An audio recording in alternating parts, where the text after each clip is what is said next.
आते हैं हम लोग नेक्स्ट टॉपिक पे, व्हाट इज सेल।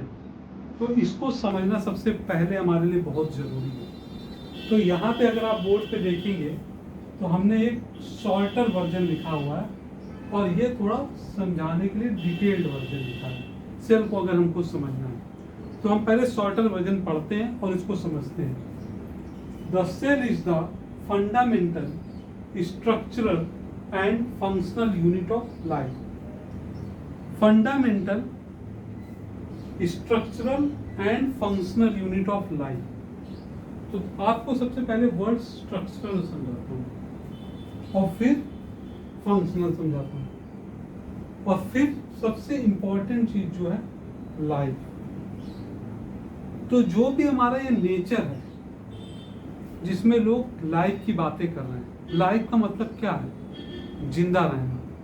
और जिंदा रहने के लिए सबसे बेसिक चीज क्या है कि कोई स्ट्रक्चर, जैसे हमारा ये शरीर, हमारा शरीर स्ट्रक्चर है पर ये लाइफ नहीं है। और जिंदा रहने के लिए इस स्ट्रक्चर के अंदर क्या क्या फंक्शन करने हैं जिससे कि वो जिंदा रह सके, तो ये हो गया फंक्शनल। तो फंक्शनल हम क्या है कि जैसे मान लीजिए हम अपनी बात करते हैं, जस्ट पहले समझने के लिए अपनी, अगर हम एक ह्यूमन बीइंग की बात करते हैं तो ह्यूमन बीइंग के अंदर क्या क्या फंक्शंस हो रहे हैं? एक तो डाइजेस्टिव सिस्टम है, आप रिस्पायरेशन कर रहे हैं, आप सांस ले रहे हो। फिर डाइजेस्टिव सिस्टम है जिससे आपकी बॉडी में एनर्जी आ रही है। फिर उस एनर्जी को यूज कौन कर रहा है? रिस्पायरेटरी सिस्टम के थ्रू ऑक्सीजन ले रहे हो, एनर्जी में को कन्वर्ट कर रहा हो। फिर एक्सक्रीडेटरी सिस्टम है, जो भी आपके शरीर का वेस्ट है आप लोग उसको निकाल रहे हो। सर्कुलेशन सिस्टम है, हार्ट है वो पंपिंग कर रहा है, सर्कुलेट कर रहा है। तो ये सारे सिस्टम है। ये किसके लिए सिस्टम है? इस स्ट्रक्चर के थ्रू, जो आपका बॉडी एक स्ट्रक्चर है जो आपको फिजिकल एग्जिस्टेंस दे रहा है, इसको चलाने के लिए, लाइफ अगर इसमें चलनी है तो ये सारे सिस्टम को वर्क करना पड़ेगा। ठीक है। अब सेल जो है सबसे छोटी चीज, the cell is the fundamental structural and functional unit of life. तो आपको ये छोटी डिफिनेशन याद रखनी है कि इसमें स्ट्रक्चर भी चाहिए, क्योंकि अगर एक सेल का भी ऑर्गेनिज्म है, लिविंग ऑर्गेनिज्म एक सेल का भी, तो इसके अंदर ये सारे चीजें प्रोसेस चल रही होंगी अगर उसको जिंदा रहना है। अदरवाइज वो डेड सेल में कन्वर्ट बन जाएगा। अगर कुछ फंक्शन नहीं हो रहा तो dead will become a dead cell. ठीक है। तो अब इसका लॉन्गर वर्जन देखते हैं। ऑल लिविंग ऑर्गेनिज्म, मतलब लिविंग ऑर्गेनिज्म के अंदर हम सारी बातें कर सकते हैं। क्या क्या होता है लिविंग ऑर्गेनिज्म? क्या सिर्फ ह्यूमन बीइंग लिविंग है? नहीं, सारे animals, even bacteria, even one cell का जो हमारा अमीबा है, ये सारी चीजें, फंगस, सब कुछ, प्लांट, सारे ये सारे लिविंग बीइंग जो हैं।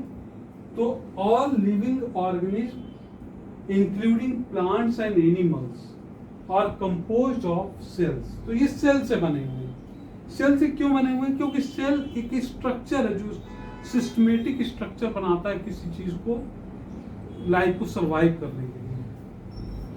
And it is the smallest unit of life that exist independently.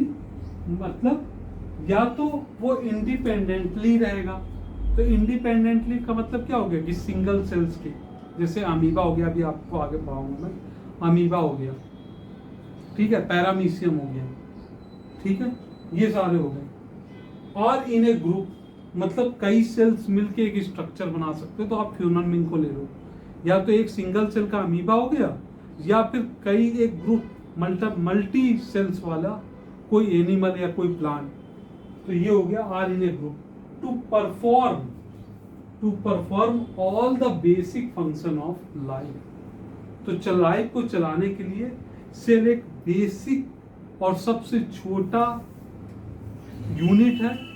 या तो वो सिंगल है, इंडिपेंडेंटली ऑल फंक्शंस करके लाइफ को सरवाइव करे, या फिर ग्रुप होके एक मल्टी सेल का एक क्रिएचर क्रिएट करे और उसके डिफरेंट सिस्टम को ऑपरेट करके लाइफ को सरवाइव करे। तो cell is the fundamental unit of life.